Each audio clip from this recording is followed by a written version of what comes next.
मेरा नाम फुरकान है। मैं एक छोटे से गांव का रहने वाला हूँ, जहाँ ज़िंदगी हमेशा खेतों, जानवरों और मेहनत मजदूरी में ही गुजरती आई। हम लोग गरीब थे, मगर सुकून से जी रहे थे।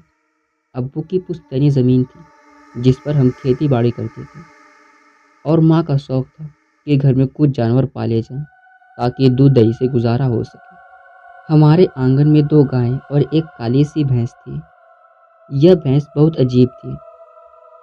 पहली नज़र में तो वह किसी और साधारण भैंस की तरह लगती, लेकिन जब उसकी आंखों में झांकते तो ऐसा लगता जैसे इंसान की आंखें हों, लाल, चमकती हुई, और कभी कभी तो उनमें गुस्से की लपटें भी उठती।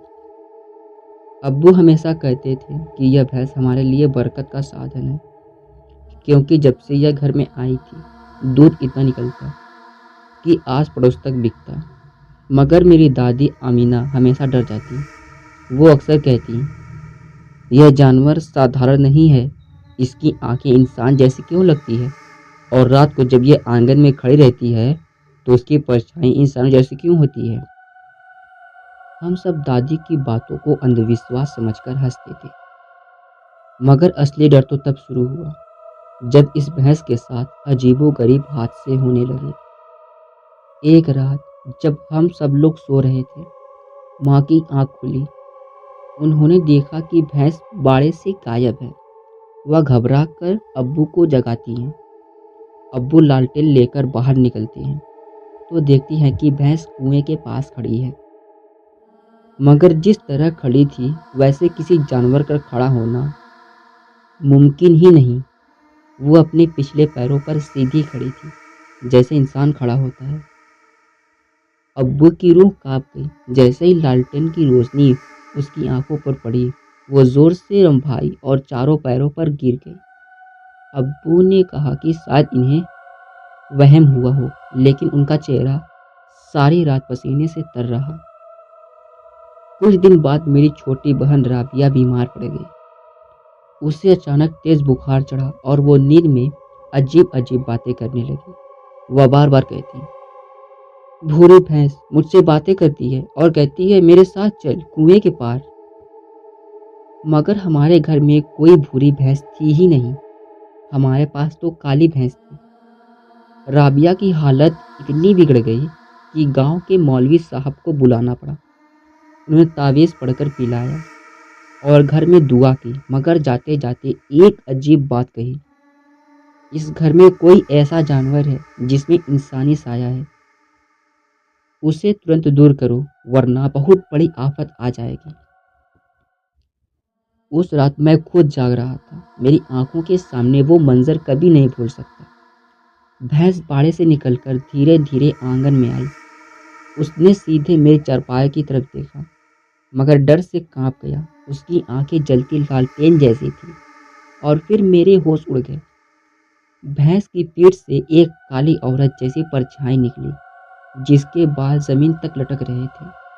वो मेरे करीब आई और मेरे कानों में फुसफुसाई, तुम्हारा परिवार मेरा कर्जदार है, जल्द ही एक एक कर को अपने साथ ले जाऊंगी।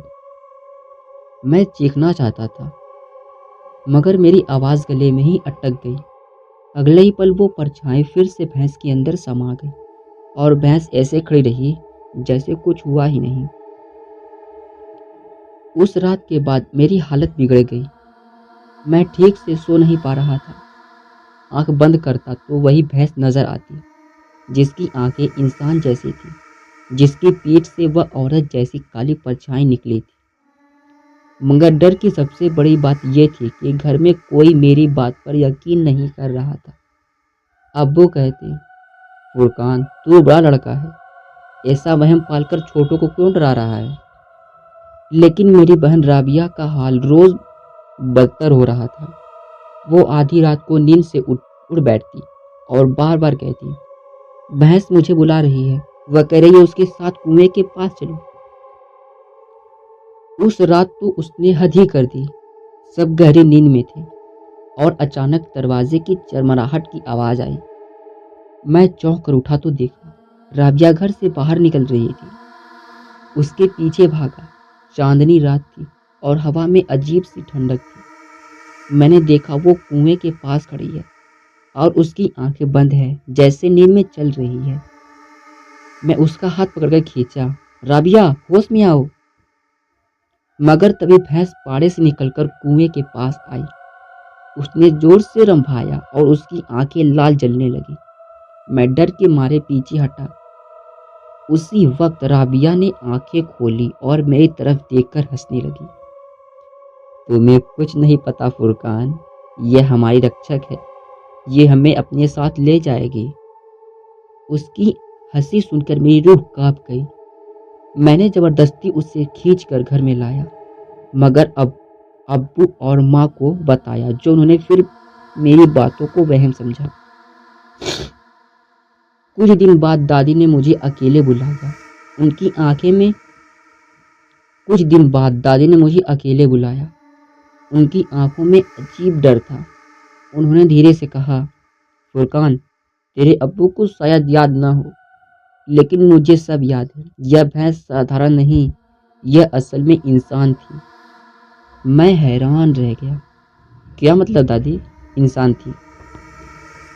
दादी ने ठंडी सांस ली और कहा, तेरे अब्बू की जवानी में गांव की सरहद पर एक अजीब औरत रहती थी।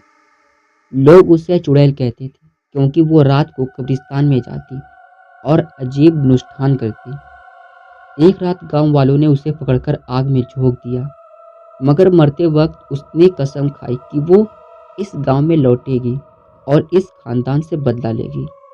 उसी रात गांव के कुएं के पास अजीब साया दिखाई देने लगा। सालों बाद अचानक ये भैंस मिली और तेरे अब्बू ने इसे खरीद लिया। तब से यह घर में बरकत आई, मगर इसके पीछे किसकी रूह छिपी है ये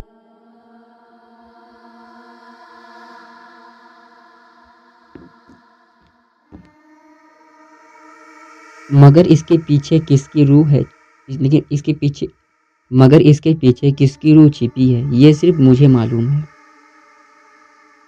मेरे पैरों तले जमीन खिसक गई।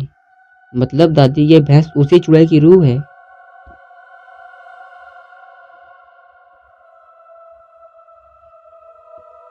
दादी ने सर हिलाया। हाँ बेटा, वो औरत पूरी तरह मरी नहीं थी। उसकी रूह इस भैंस में समा गई और अब वो धीरे धीरे तेरे घर के लोगों को अपने साथ ले जाएगी। दादी की बातों ने मेरी नींद चैन सब छीन लिया। मैं हर रात जागकर उस भैंस पर नजर रखता, मगर भैंस मानो मेरी नफरत को पहचान थी। उसकी लाल आंखें हर बार मुझे घूरती, जैसे कह रही हो, तो मुझे रोक नहीं सकते। एक रात आंगन में अचानक शोर मचा। मैंने देखा कि हमारी दूसरी गाय बुरी तरह तड़प रही है, जैसे किसी ने उसकी गर्दन दबाई हो, और भैंस उसके पास खड़ी थी, मगर उसके पीछे से खून टपक रहा था। मैंने ये मंजर अपनी आंखों से देखा, मगर जब अब्बू को जगाया तो भैंस आराम से बाड़े में खड़ी थी और गाय मरी पड़ी थी। अब्बू ने कहा कि शायद सांप ने काट लिया होगा, मगर मुझे मालूम था गाय का खून किसने पिया था। कुछ ही दिनों बाद दादी अचानक बीमार पड़ गई। वो बार बार कहती, वो मुझे लेने आई है। भैंस रात को मेरे कमरे में खड़ी रहती है। मगर अब्बू ने फिर वही कहा, अम्मा बुढ़ापे में वहम करने लगी हैं। एक रात दादी की चीख सुनकर हम सब दौड़े। जब तक पहुँचे दादी मर चुकी थी। उनका चेहरा इतना डरावना था कि आंखें बाहर निकली हुई थी और मुंह खुला रहा। और उसी वक्त भैंस बाड़े में खड़ी थी, लेकिन उसके मुंह में लहू टपक रहा था। मैं समझ गया, अब इस घर पर मौत का साया मंडरा रहा है।